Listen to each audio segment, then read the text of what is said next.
Just a couple of months ago, The Source brought you a sneak peek at Walker's new renewable gas facility at their Thorold campus. It's now fully functional and it will begin converting methane gas and applying it to the system from the landfill, producing clean natural gas at the end. Graham Guest is in the studio. Graham, it was you that I spoke to on that site. It's a fascinating process, what you're doing, capturing that methane and converting it into something that can be used.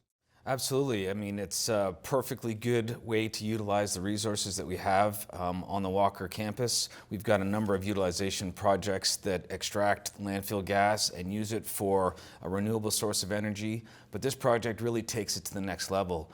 We're able to extract the maximum value out of that energy source.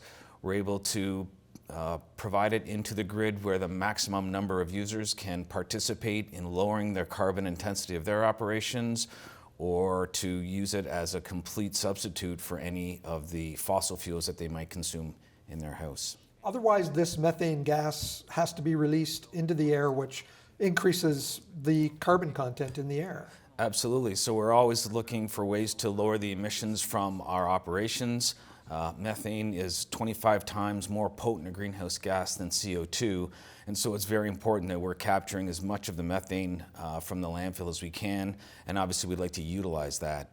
And so instead of just burning it and wasting that energy into the atmosphere, this project, along with several others, allow us to really repurpose that energy for a higher and better use. This project has garnered a lot of attention. I know when you launched it, you had a number of the ministers, government ministers come down for that launch. Is it the largest in Ontario, largest in Canada? What is it? It would be the largest in Ontario. And on November the 23rd, we had Minister Andrea Cajun come down, the Minister of Environment, Conservation and Parks, as well as Todd Smith, the Minister of Energy. They both attended the site.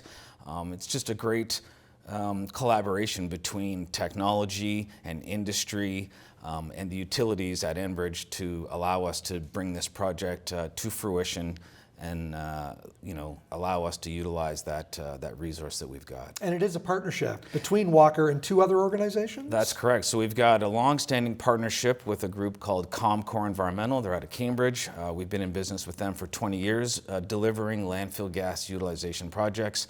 And this project in particular required another partner, so we brought Enbridge on, and they've been fantastic. Obviously, delivering gas out to the grid requires some specialized talents, and Enbridge is able to partner up alongside with us and deliver the gas out to the grid.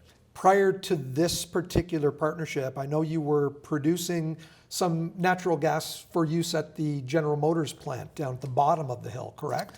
Yeah, that's right. We send a gas that's not quite as refined down to General Motors. They're able to consume that fuel like you would consume fuel out of the pipeline. So they take the gas that comes from the landfill, they burn it in 4 generators, and they make their own electricity to offset their own load from the grid, as well as lowering the carbon intensity of the operations at the St. Catharines powertrain facility. When you say that this project, though, takes things to the next level, almost 9,000 homes can be heated with this natural gas. Yeah, that's right.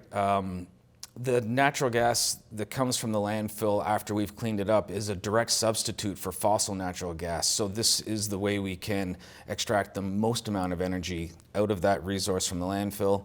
And as you said, it'll produce enough energy to heat approximately 9,000 homes. So you bring up a key word, fossil. Does this replace the use of fossil fuels? And it seems to me that that's exactly what it does. It does. In fact, it's a direct drop-in replacement. Any appliance that consumes fossil natural gas, like your home furnace or your barbecue in the summertime if you're connected to your house, as well as compressed natural gas vehicles, all of those applications are completely suited to having the fossil fuel displaced by this renewable natural gas, which is the whole point. If we need to lower the emissions profile of anything we're doing, we need to find a way to lower the carbon intensity of the fuels we're using.